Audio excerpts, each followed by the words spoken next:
A manhunt leads to an officer-involved shooting in Horry County, which ultimately ends in the death of one man. More on that investigation underway right now by SLED. Plus, why Horry County Administrator Chris Eldridge's employment will now not be discussed in tonight's specially called meeting. WNBF News reporter Marissa Tancino live from the Government and Justice Center with the newest developments. And North Myrtle Beach fire officials still on the scene of 3 structure fires on the same street. I'll have the latest on this breaking news update in just a few minutes. Also, all new at 5, how a new playground is seeking to bring together children of all abilities in the PD, and when you can check it out for yourself. It's all just moments away. WNBF News at 5 starts right now. Live, local, late breaking. This is WNBF News at 5. Good evening to you. We're glad you're with us at 5. I'm Eric Weisfeld. I'm Meredith Heeline. Let's start tonight with a bird's eye view over downtown Florence. Cloudy skies out there, just a preview to some storms that'll soon be rolling in. Sort of feels like when you look at that shot. Meteorologist Sean Bailey here now with a first alert to that wet weather. And Sean, we're also not ruling out any rumbles of thunder. Exactly, just some isolated storms as we head throughout tonight. For the most part, though, dry as you get ready for your evening drive home from work. As far as things go, though, that rain right on our doorstep into the upstate and western parts of North Carolina, that's going to be slowly starting to work its way through as we go through about the next 4 to 5 hours. Now, as far as things go with the current look over our area, all dry skies with the exception of northern parts of Marlborough County over towards Wallace, seeing a few light showers. We'll still see a few scattered showers through the next couple of hours, but the main rain and the main chance for storms really doesn't arrive until later on tonight. In fact, well after sunset. 9 p.m. starting to see that line of showers and a few storms working its way through Hartsville, Bennettsville, even into downtown Florence. That will continue to sink off to the south and east as we head closer to about 11 o'clock across parts of Myrtle Beach, Grand Strand, and also Conway. So we will be starting to see things wrap up as we head into Tuesday morning.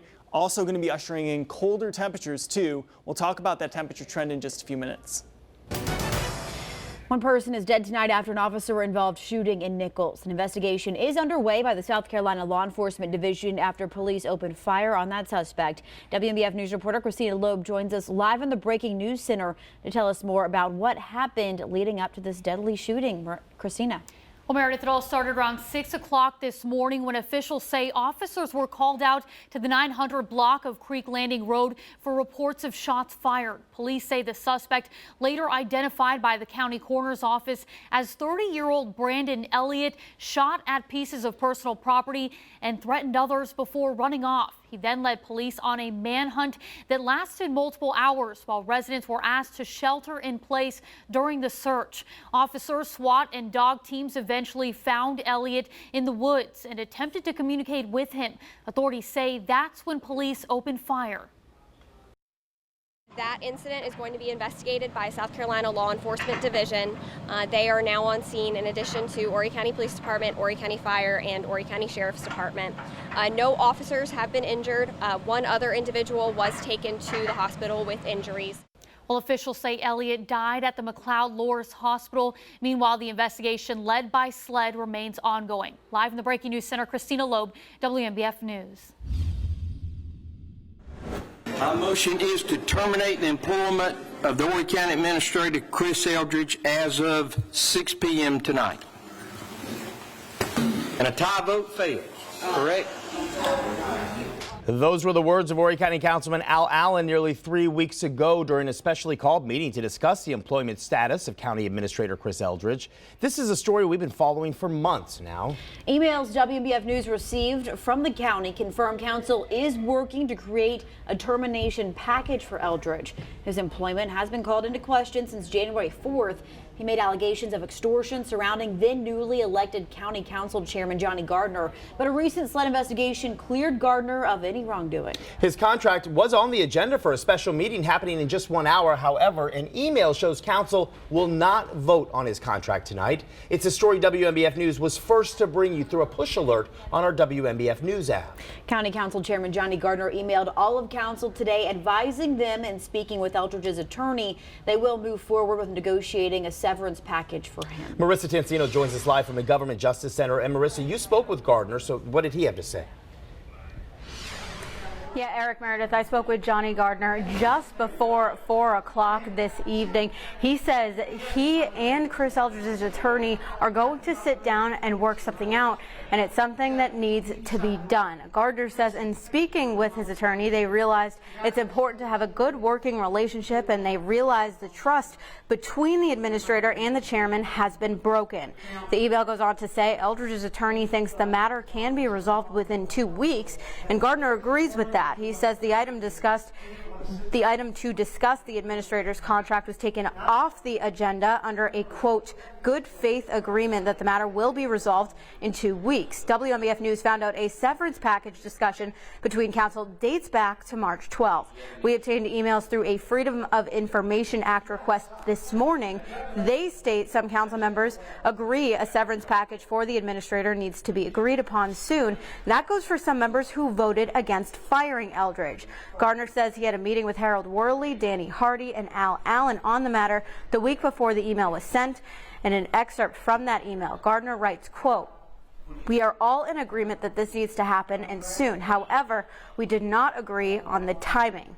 Mr. Worley thinks we should wait a couple of weeks, while the rest of us think we should approach Mr. Eldridge as soon as possible. I do not see any benefit to waiting a couple of weeks. I think the sooner we get this behind us, the sooner we can move forward with the county's business as a unified council." Now, when I spoke with Gardner, he said that he has not yet set a date to sit down and meet with the administrator's attorney.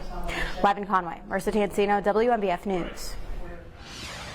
While the administrator's contract will not be brought up during the special called meeting at 6, Horry County Council will discuss the future of Interstate 73. First, they'll vote on a resolution to direct Chris Eldridge to terminate the financial participation agreement with the SC Department of Transportation. They'll also enter into executive session to talk about the confidentiality agreement the county has with other municipalities related to paying for Interstate 73. This comes after Myrtle Beach, North Myrtle Beach, and Surfside Beach voted to resume control of accommodations and hospitality taxes.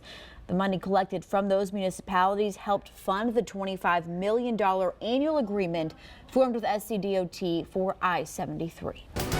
We continue to follow breaking news out of North Myrtle Beach, where firefighters continue to battle 3 structure fires on the same street. Patrick Lloyd joining us live now from that scene. And Patrick, what more can you tell us? You've been on that scene all afternoon.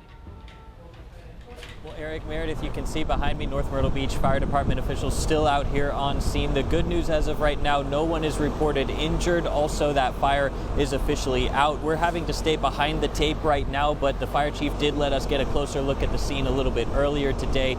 Take a look at this video right here. You can see that this is the home that got the most damage from the fire, and you can tell just by looking at it, it's a total loss. Fire officials say 2 other homes were damaged from the fire. They're the homes on either side of this one that got totally destroyed. The fire chief says the other 2 homes weren't damaged nearly as badly as this one as of right now. Again, no injuries, no reports of injuries. Firefighters have been able to go inside the homes. They're continuing to work on some of the hot spots out here, but again, a pretty bad fire out here. The fire also reached the woods just across the street from these homes, but that fire was able to be contained within just a few minutes. Ahead on WNBF News at 6, you'll hear from one man who went inside some of the homes to rescue some people as the homes were going up in flames. Reporting live in North Myrtle Beach, Patrick Lloyd, WNBF News. Your Monday evening commute starting to see at least some slowdowns developing on 501, especially near 501 bypass. Some good news for you, though. That's really the only slowdown we see. Usually we see that traffic congestion developing near the 544 connector. Not seeing that issue as of right now, according to Waze, so some good news there. Already starting to see some traffic backups, mainly between Mr. Joe White and 21st Avenue North. Also seeing traffic starting to back up on the southbound lanes of Dick Pond Road near the Surfside Walmart. So we'll continue to keep tabs on that traffic. Another update coming up for you at 6. Kids of all abilities now have a place to have fun together. Florence city leaders and the organization I Play Florence joined forces to build the area's first inclusive playground with adaptive equipment. WNBF News Florence reporter Nia Watson spoke with those who made the project happen about why it's so important to that community. Children have already been enjoying BK's playground here on Barn Street. You can see behind me a few families taking advantage of this nice day. Now, city officials say the purpose of BK's playground is so all children, regardless of their abilities, can play together. BK's Playground is named after the late Brian Kelly, a founding member of I Play Florence who played a vital role in bringing the project to life. The park is wheelchair and walker accessible. Kids can enjoy a range of equipment from swings and slides to a zip line that children with limited upper body mobility can also use. The park was funded through 2 grants and city contributions totaling $225,000. Recreation manager Darlene Buchanan says the park is in addition to the overall vision the city has to make the entire 500 block of Barnes Street recreation based. She says having something for everyone is vital. And it's important to have those elements and components built into your park planning so that you keep in mind those who can benefit and those who can come and everyone can enjoy it together. So at this particular site, it is important that we have that. There will be a celebration and dedication for the park this Friday night at 5. Reporting in Florence, Nia Watson, WNBF News. Happening now, the lights are up and the music is down at the Fun Warehouse in Surfside Beach. It's all part of their sensory-friendly event being held until 7 tonight. Although these types of events are to accommodate those with autism and sensory issues, anyone is welcome to attend. We're told rooms are available should any child need a little bit of a break. South Carolina lawmakers looking to Georgia for their next cell phone bill. Why they say the Peach State's legislation is needed right here in the Palmetto State. Plus, more details on a new brand name oceanfront hotel looking to set up shop in the Grand Strand and why some are against that development. WNBF News at 5 continues next.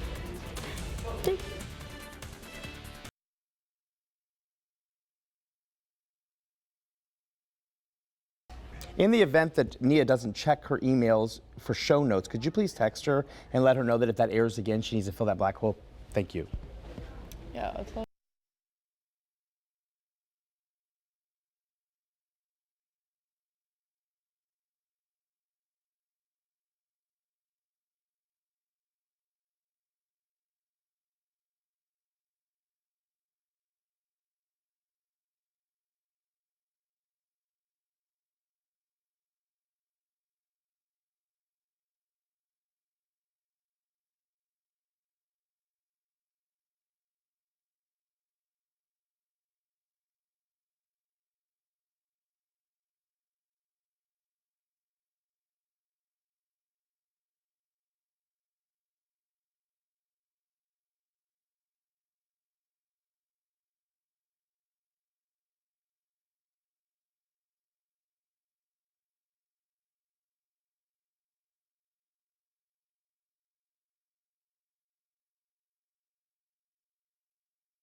1 week after the House pumped the brakes on legislation that would stop you from using your cell phone while driving here in South Carolina, a similar bill is set to be filed in the Senate soon.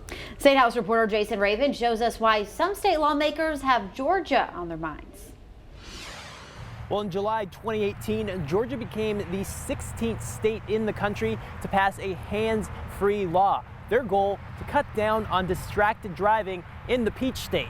Now, these are new numbers we got from the Georgia Department of Transportation. They say from 2017 to 2018, the number of traffic fatalities dropped in Georgia from 1,549 to 1,514 fatalities. Now, some lawmakers in South Carolina point to these numbers as a reason for why legislation like this is needed in the Palmetto State. State and local law enforcement in Georgia don't directly attribute this decrease completely to the hands-free law, but they say it does play a role. Their goal is to change behaviors behind the wheel. It's just trying to keep the attention of the drivers on the road where they're going, as opposed to looking at their cell phone or checking emails, looking at the stock report, things like that. Now in South Carolina, law enforcement can pull you over for texting while driving, and you could get a $25 fine. Senator Tom Young of Aiken County is set to file his hands-free bill in the Senate sometime this week. In Augusta, Jason Raven, back to you.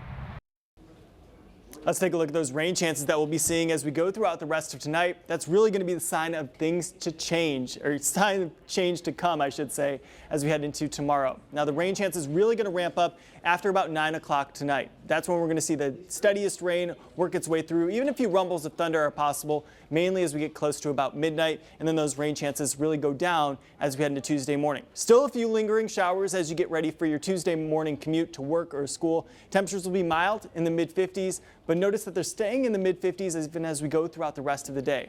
Clouds still going to be thickening up as we go through the rest of this morning, but starting to break apart a little bit as we get closer to lunchtime. And that will allow for clearer skies, but still the same temperatures as we head into the afternoon. Highs actually don't even make it to 60 degrees as we head into tomorrow afternoon. That's mainly going to be because of that colder air moving in and quite a bit of a breeze developing too. In fact, the wind speed's going to be anywhere from about 15 to even upwards of 25 miles per hour through the morning and even into the afternoon as well. All going to be coming out of the north. That's all going to be bringing in colder air.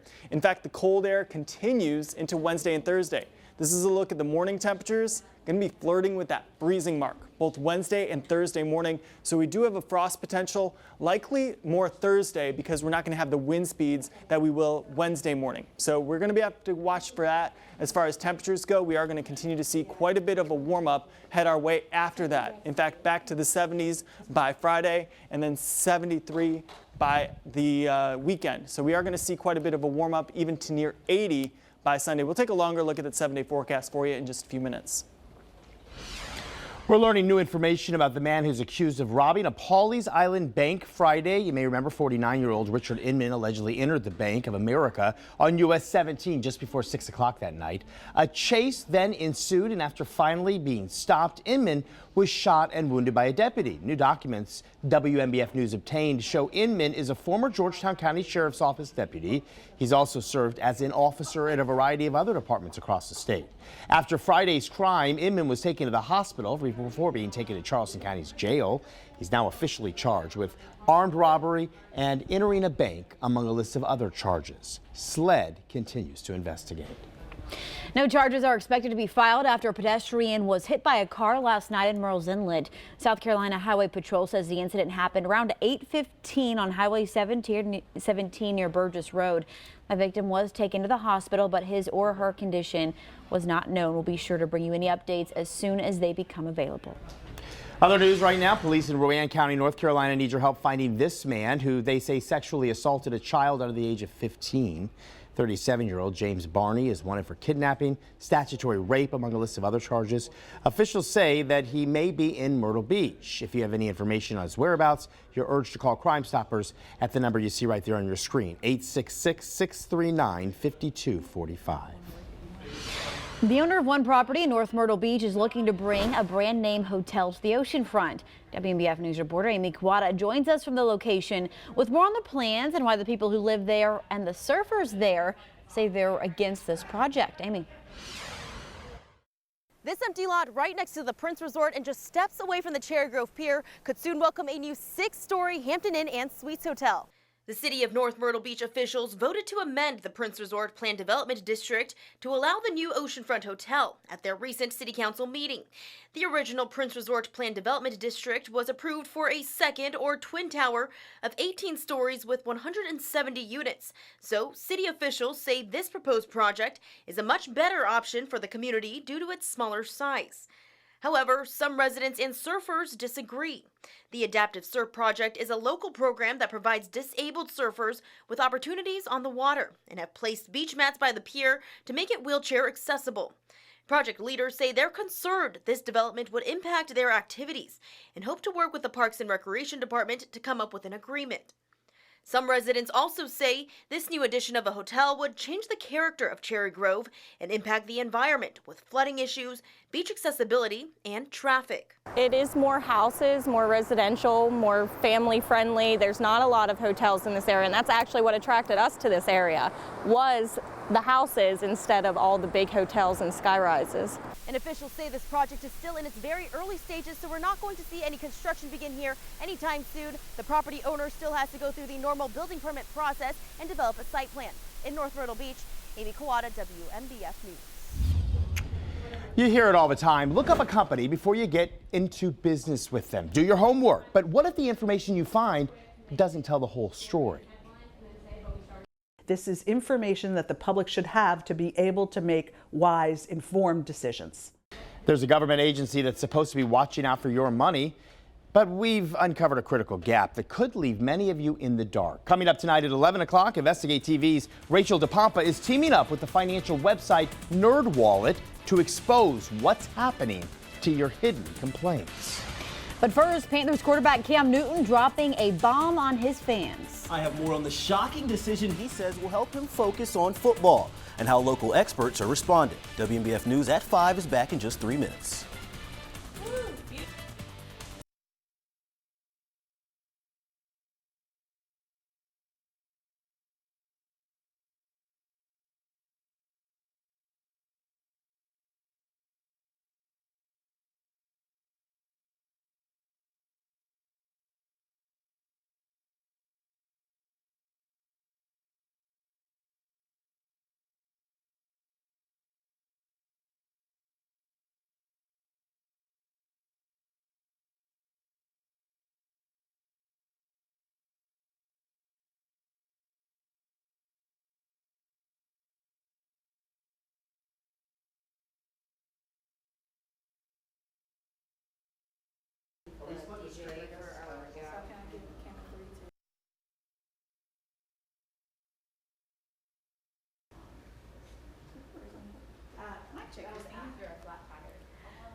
Mic check, 1, 2, 3, mic check.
Well, just into the breaking news center, a second person has been arrested in an August 2018 Long's Food Lion murder case. Officials say members of the U.S. Marshals Task Force arrested Stefan Miller this afternoon in Tabor City, North Carolina. On August 15, 2018, Gerard Celentano was shot and killed outside the Food Lion. Police say an extensive investigation led them to identify Miller in connection with the incident. He's currently being held at Columbus County Detention Center on a fugitive of justice warrant and is awaiting extradition back to South Carolina, where he will face a murder charge. Another suspect, James Bellamy, was also previously arrested in connection with the case. Live in the Breaking News Center, Christina Loeb, WNBF News. A star NFL quarterback eliminating distractions to help keep his head in the game. WNBF News reporter Aaron Ladd joins us in the studio tonight with this story. So, Aaron, Cam Newton is doing what? Eric Meredith, the Carolina Panthers quarterback and former NFL MVP, was on the Late Late Show with James Corden last week and gave an update on his health after an offseason shoulder surgery. But Newton dropped a bomb on the crowd by saying he's going abstinent for the month of March. Newton told Corden no climaxes in an attempt to get his mind stronger for football. Newton's one of the most physically imposing signal callers in the league, willing to do whatever it takes to gain an advantage on the field. Last season, he told reporters he was now eating a vegan diet. But could abstinence translate to wins? Local psychologists say eliminating distractions could be beneficial. I don't know about making your mind stronger, but when you think about it, if let's just say, having sex was on your mind 30% of the time, and if all of a sudden you cannot, you might be able to fill that 30% with something else, which I'm guessing is possibly the philosophy of the football player. And Newton's always on the cutting edge of these things. He later admitted that this had kind of been a very challenging endeavor for him. Luckily for him, there's only a few days left in March. In the studio tonight, Aaron Ladd, WNBF News. Let's take a look at that 7-day forecast. Definitely cooler temperatures moving in by Tuesday and Wednesday, struggling to even get to 60 degrees. Luckily, 70s are in sight sooner rather than later. We're getting back up into the 70s by Friday. The rain moving through tonight, of course, you can stay tuned with that on the First Alert Weather app. Take care of some of that pollen. Exactly, wash it away. Absolutely. All right. Well, Inside Edition is next. Here's a beautiful look of the beach. See you at 6.